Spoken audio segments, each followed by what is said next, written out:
a smaller track. This would be a typical regional or area event. We got to crown ourselves a 125 and a 250 champion. It's going to happen over the next 3 weeks. This was taken a while ago, so it was during two-stroke times. Now they have 250 and 450, four-stroke, different types of machines that have kind of revolutionized the sport. I still ride a two-stroke, which would be 125 or 250. 125 they call the lights class. That's where I actually won my championship back in 2000. So generally your younger riders, your riders coming up through the ranks would be in the 125s. The 250s would be your more experienced riders. The guys, that's your premier championship, if you will. To be a 125 and 250 champion has never happened and actually not allowed to happen in outdoor nationals. You can only pick the 125s, which would be the lights, or the premier, which would be the 250. Riders from all over the state are vying for that Phil Rollins motorcycle. The mechanics will be right down with you till the start, just kind of giving you that last little pep talk, or generally not tweaking on the motorcycles or making any adjustments. At that point, you're kind of got what you got. You know, a little more dramatic than maybe in real life, but in a professional race at the top level, the riders know what they have to do. There's no one that really gets in their head unless there's something on the track that their mechanic sees that they wouldn't see. They did an awesome job with the gear and everything. You know, that's one thing Hollywood generally gets, is the look of things. Carson all alone bring up the rear. If he doesn't watch out, he's going to get lapped by the leaders before this thing is over. They actually used some good riders for this, so all the riding was legit. Looked really cool, opposite of what you see in a lot of car racing films, or when they're trying to make fake action, like you hit the gas and all of a sudden you pass 4 people. Joel Ulbrich rode for the main character. He's a really good motocross rider. So everybody else was real motocross riders. Maybe not the top or the best, but they were all very good at the amateur level. But I was a part of this film and actually knocked the main character down. Ironically, if you want a fun fact, I had a broken wrist at the time, so I had a stunt double ride for me, which was the first and only time I've ever had a stuntman.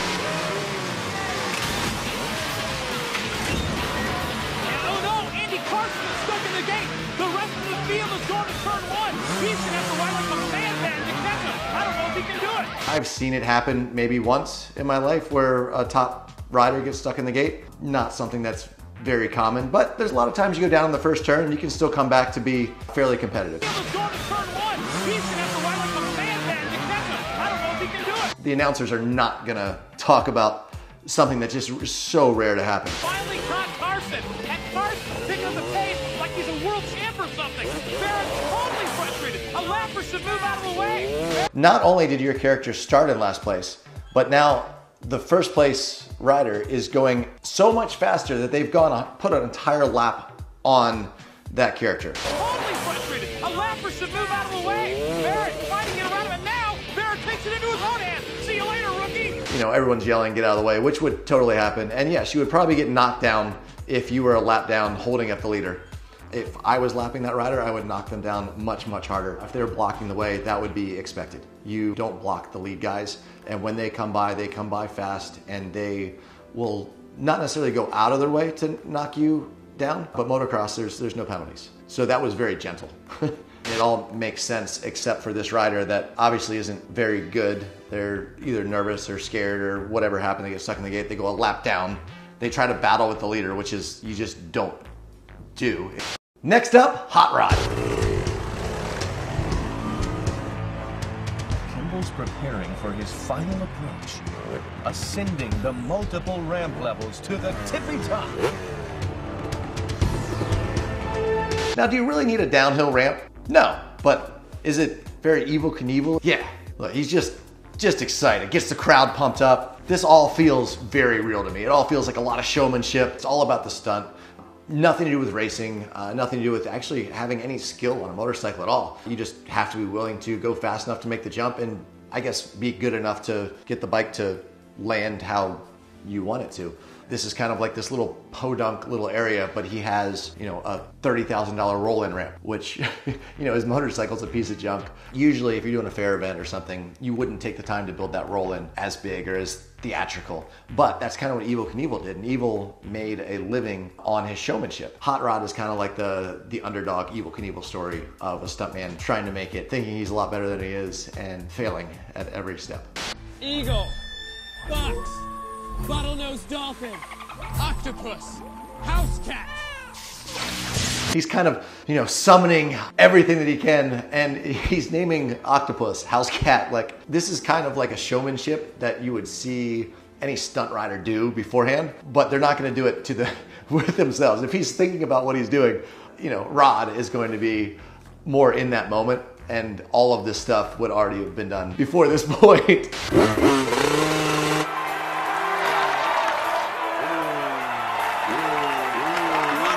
The sound wasn't correct with his throttle, but Hollywood always gets that wrong. They're really bad about that. You can see his wrist is making like the throttle, the sound of the motorcycle isn't going up and down with the throttle. The editor just pulls out like motorcycle sounds and puts it straight over top of the feed. You'll have 4-strokes over 2-stroke engines and 2 strokes over 4 strokes. And as a motocross racer, we speak brap.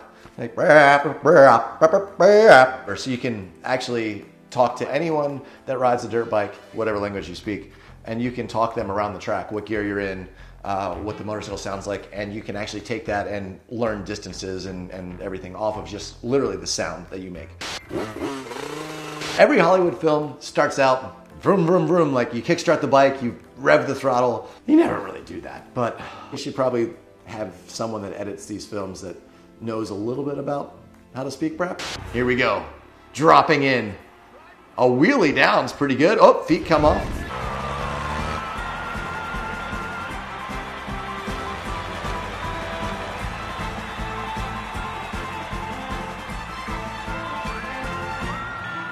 His distance was perfect. He just let go of the motorcycle and flew away from it without realizing, which would really never happen. I mean, you have to actually let go of a motorcycle, and usually when you're scared, you're holding on super tight. But you can see he's super confident. Rod, he's got all the confidence in the world. He's got his friends backing him up. He's made it. He's in the big time. And then he just forgets what he's doing and just flies away. So, realistic? No. Funny? Yes. See, this is over dramatic where it goes super slow motion. Now, generally, as a rider, when you're doing something, everything feels in slow motion. Kind of like anyone that's been in a crash or a life-threatening situation, like time kind of stands still. In motocross and stunts, you have to see kind of what's going on at that quicker rate, or at least your brain's processing it faster than it normally does. When you're thumbs upping someone, it's more of a mental thing, like, all right, this is going good, not like, hi, I'm taking my thumb off or my hand off the bars in the middle of the jump that might go possibly wrong, and making eye contact, you're just way over the top.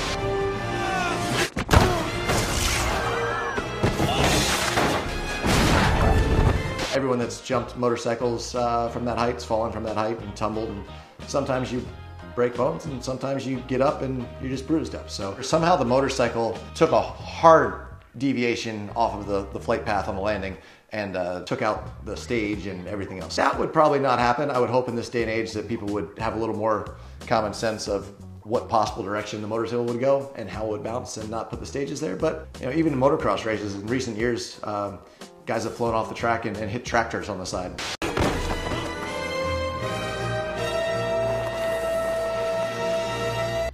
So Hot Rod, cult classic.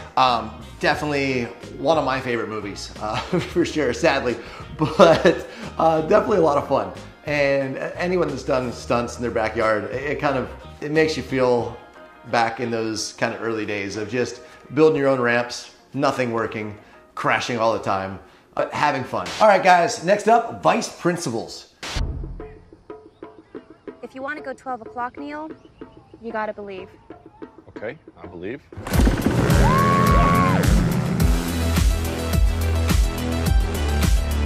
So one of the funny things is you don't really ride two up on a dirt bike. I mean, you could, I guess, physically. It's really hard to do a wheelie with someone hanging off the back, especially someone that heavy. Go 12 o'clock, Neil, you gotta believe.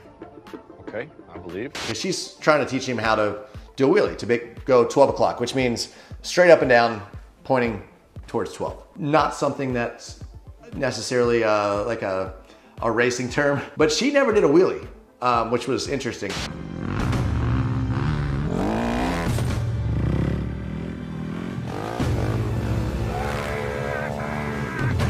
You know, and he's trying to do some wheelies, and he gets it a little bit. I mean, that's how you start doing a wheelie. But everyone's kind of laughing at him, giving him a hard time, and he's really upset. Man, something's wrong with this stupid bike. Hit the gas harder, Neil. You got this. You know, complains about the bike, which is what every rider does if they can't do it. Oh, this bike won't do a wheelie. So she's just saying hit the gas harder, which is pretty good advice.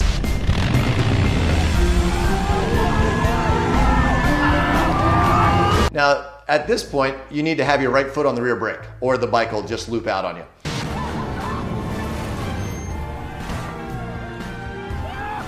And then he does a nose wheelie, which means you grab the front brake and you go up on the front end, which is very difficult. So the chances are someone that's first time on a motorcycle doing a wheelie from a little pop-up wheelie to something that long is very unrealistic. But impossible? Nah. As a rider, you can learn how to ride a wheelie in an afternoon, but not as an inexperienced rider on a bike that's that powerful. Yeah, that would have just put him straight on his butt. If he grabbed a handful of throttle, he would have looped straight out, not knowing. She never said, hey, keep your foot on the back brake in case you just start to loop out. You can just push that and it'll lower it back down. There's motorcycles that you wouldn't want to learn on. I'd say if that's your first time, I don't know if that's a 250 or 450, but either way, it's a race bike. I would say that's not your ideal bike. You don't want to try like a 110, a pit bike, like a KLX or something like that. He was on maybe a race 450, so slightly different. Definitely don't want to try on a Harley for your first time, or any full dresser or super heavy bike. When I started riding, first thing you kind of start to do is just, see if you can lift the front end up. And by the time I was probably 6, I could wheelie down pretty far. It's in the 2nd grade for show and tell. I was able to bring my dirt bike to school, and I did a wheelie around the parking lot. So that was pretty cool. Good cool factor for school. Without a doubt, dirt bike helmet or a car helmet, everything would have been a lot better than a football helmet. But it's better that he wore a helmet than no helmet. And at the end of the day, this seems pretty realistic because so many times when you don't have the proper equipment, you use the best that you have. That's the perfect scenario to learn how to do a wheelie. Trying to A, impress a girl, and B, not looking like a dork in front of all the kids. 99 out of 100 times, you're gonna grab too much as opposed to too little and go straight on your butt. Next up, Charlie's Angels Full Throttle.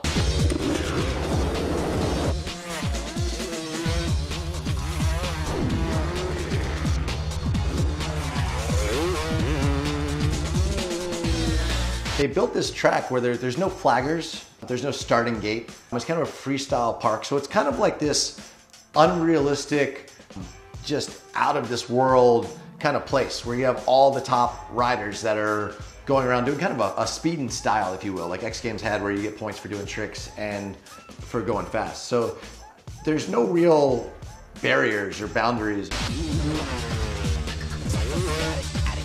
They used some of the best riders out there, but they also use a lot of kind of CGI.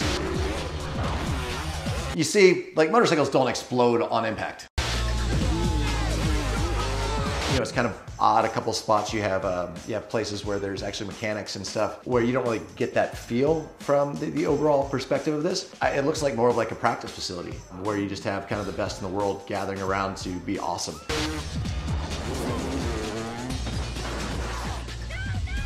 A stuntman had to take that crash. So there are some legit crashes. There's some great riding. This track looks like one of the best freestyle kind of speed and style tracks I've ever seen. Why they're doing tricks over every jump in the middle of a race, I have no idea. During a motocross race, you don't get any points for doing tricks. Matter of fact, you might get a strict talking to when you come off the tracks. But this isn't like a race. They did enough to kind of downplay what it was in this kind of out of this world freestyle park that really, I guess, whatever rules they have feel reasonable.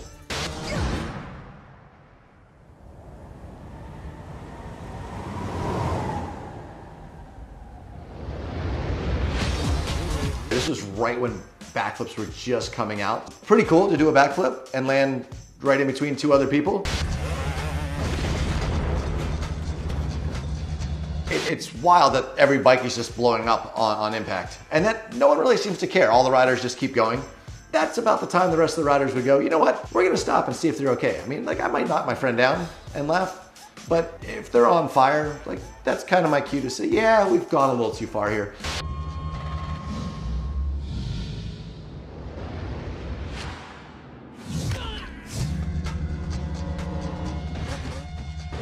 Could technically do a trick and do a no-footed can-can where you take your feet off and kick someone in the chest.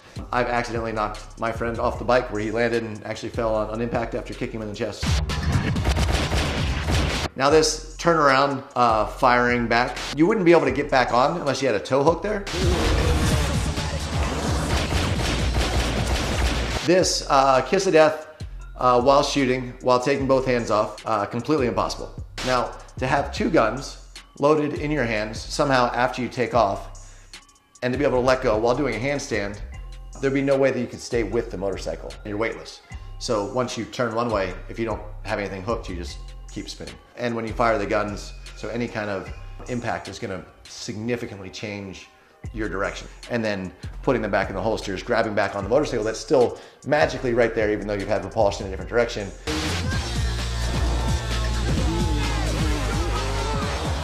Jumping off and landing on someone else's motorcycle, has it happened? Yes. Front flipping off the back of a bike onto a bike that it just happens to be there, not gonna happen. The crashes were quite amazing, and there was a lot of big crashes. Now, there's a lot of stuff that's done fake, but there's a lot of stuff that's done real. And enough was real to make you kind of overlook the fake stuff and say, wow, this was very difficult. This whole stunt segment took a lot of very talented riders. Next up, the place beyond the pines.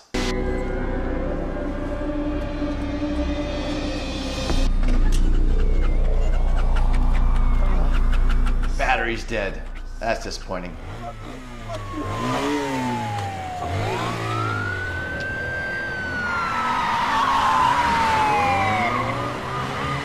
Actually, the sound kind of matches the motorcycle. I like that. I don't understand how bad guys always ride motorcycles. They're a good getaway vehicle, but they're not the best, like, not getting killed vehicle.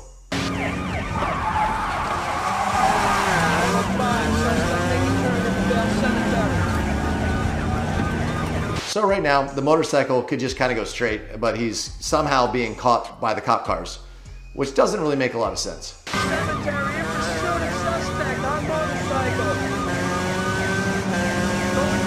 And then all of a sudden the sounds are like a CR85 or something. Not quite the same bike that he started on, although he's still riding it visually. It doesn't really make any sense in my head to how they come up with these sounds. Like just, oh, Google search. Yeah, motorcycle sounds. I feel like they have to at least have a little more understanding of that, or that the motorcycle can't change sounds so many times during one scene. Or that, like Tokyo Drift or anything, you can't shift 15 times. You're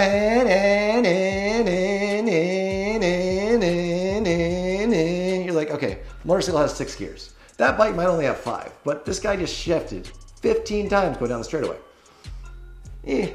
Motorcycles are pretty broad across the range. I mean, you have street bikes that are made for riding on the road. You have dirt bikes made for riding on dirt, obviously. You have different engines, 2 strokes and 4 strokes. You got kickstart and electric start. You know, in this particular movie, this guy starts up on a 4-stroke electric start, more of a dirt bike, but also made for going on the road and street legal. So that means it's a lot less powerful. Yeah, everything kind of adds up at the beginning, and then all of a sudden the engine noise changes and he's riding something completely different, or sounding completely different from what he's riding. He shifts a lot, and yeah, I mean, that's kind of a bike that you would expect more an off-road motorcycle that's legal for the street. Appears to have a flat on rear tire. So all right, he's got a flat on his rear tire, but for some reason he's not going away from the road. He actually jumps back on the pavement road instead of just getting away from the cops. Flat rear tire on a dirt bike doesn't really slow you down much. You know, on pavement, it's harder. Like if he really did have a flat tire, he'd probably stick more to the dirt, which he does get off onto the kind of cemetery. And if you're on dirt, you can definitely run away from cops or vehicles riding down the road for sure. But for some reason, he has the bad idea to jump back onto the road, but he does find a little escape path. Again, we've gone to a completely different motorcycle sound. Shifted to 15th gear. Oh, it lays it down for no apparent reason. So the motorcycle rider in this film showed enough skill to, as a car's backing up, he could have easily gone around, even with the flat tire. But you could see as the car came up, he turned actually into the car, intentionally doing, you know, a stunt move of sliding out. Now this is a lot easier with a flat tire because the back tire doesn't actually catch traction in what they call high side, when you catch traction and basically fling you up over top of the car. It was a well-executed stunt. Definitely wasn't realistic. The rider probably wouldn't have just laid it down. He probably would have turned the other direction towards the right and maybe bumped off the car if he couldn't have got it around, but more than likely would have made it through that scenario unscathed. Next up, Bennett's War.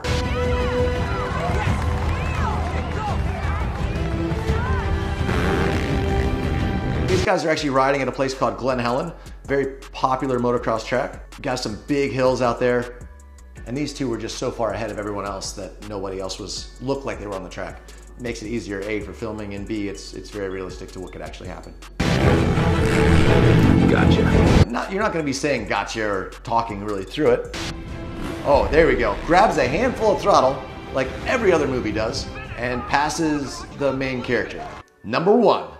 Very rare this day and age, but maybe a couple years ago could have been a little more possible. I think it was a military guy, if I'm not mistaken. So there's a lot of top military that you wouldn't have heard of that have a skill set that are really amazing. There's a lot of guys that wanted to get into base jumping or wanted to get into motocross or driving cars, but they didn't have the funds to do it. And they figured, man, I'll go join special forces and I'll learn that way. There's a chance that you have someone that's a little more unnoticed that does come from the military ranks. But this day and age, the chances of that, no one seeing that or knowing about that is very slim.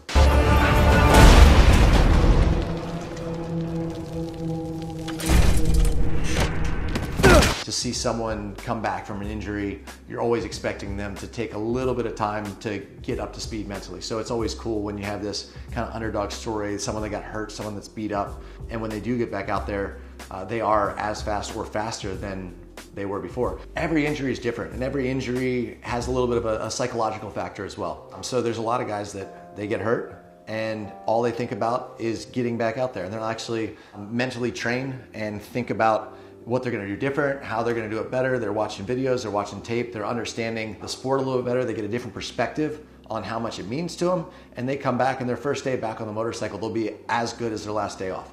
And you have other guys that they get back and they're really hesitant and they lose the fearlessness that made them good. So it really depends on the personality. These riders are good. Big whips. They use really good motocrossers. So the riding from that perspective was awesome. The motorcycle sounds were right on. So watching this section in Bennett Sport, the only thing that's really off is he goes in the corner and says, I got this, and then grabs a handful of throttle. Like, no, I mean, you're going as fast as you can. You're not just suddenly going to twist the throttle harder. And it's like, watching Fast and the Furious, and they're like half throttle. They're racing down a straightaway with nothing they can possibly hit, and all of a sudden they decide to shift up to 15th gear and push the pedal to the ground. Like, you're probably already doing that, and there's no 15th gear. Next clip, Mad Max. Obviously, one of the all-time greatest stuntman movies.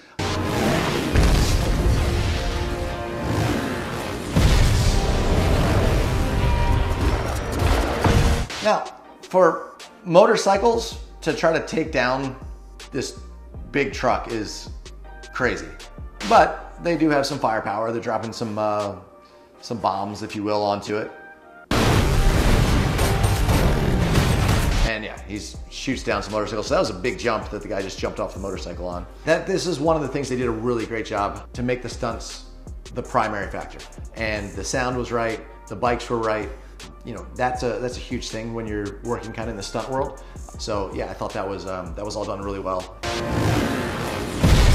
You could definitely get that kind of height off of that terrain. There was one where the guy was jumping, I don't know, it looked like probably 150 foot, maybe 40, 50 feet off the ground.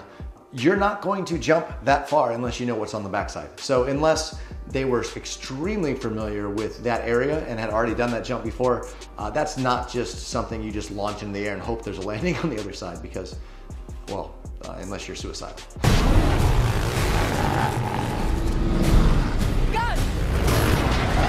Like the chances of there being a lip or a ramp, if you will, in the desert, like jumps, yeah, they're all over. You're gonna be in the air, but for the timing to just happen to be perfect where you could jump onto a moving vehicle would be next to impossible, but not impossible, just extremely improbable.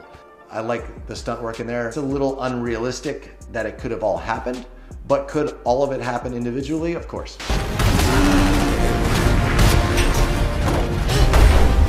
Mad Max, it's a stuntman's dream. It was done by stuntmen, for stuntmen. Thought it was awesome. Most of my friends were in that movie for the actual actors in the movie, but definitely cool.